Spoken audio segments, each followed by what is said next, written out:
లేదా ఏదో ఒక కల్చరల్ యాక్టివిటీ పెట్టుకోండి. నేను ఇది అని చెప్పా, చదువు ఒక్క దాంట్లోనే అందరు అద్భుతాలు సాధిస్తారని కూడా నేను చెప్పా. కానీ నా గట్టి నమ్మకం, గట్టిగా ఆలోచించి పరిశీలిస్తే ప్రతి మనిషికి, ప్రతి విద్యార్థికి కూడా ఒక బలం ఉంటుంది. ఏదో ఒక ఆట బలం కావచ్చు, పాట బలం కావచ్చు, ఏదో ఒక పెయింటింగ్ వేసే బలం కావచ్చు, ఏదో రకంగా ఉంటుంది. చిన్న వయసులోనే దాన్ని ఐడెంటిఫై చేసి తల్లిదండ్రులు కానీ, టీచర్లు కానీ, చుట్టుపక్కల ఉండేవాళ్ళు కానీ దాన్ని ఐడెంటిఫై చేసి దాని మీద పని చేసుకుంటే మనకు అది చేసేది మనకు ఇష్టమైన పని ఉంటుంది. కాబట్టి తప్పకుండా సక్సెస్ అనేది వస్తుంది. ఏన్నో చిన్న చిన్న పొరపాట్లు జరిగిన ఏదో ఉంటారు ప్రతి సమాజంలో, కానీ పనికిమాల 4 దోస్తులు తారెత్తారు.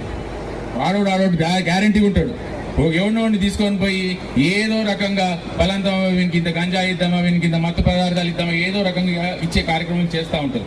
వయసు చిన్నది కాబట్టి తొందరగా మీరు టెంప్ట్ అయ్యే అవకాశం కూడా ఉంటుంది. ఏమైతుంది అనే ఆలోచన తప్పు.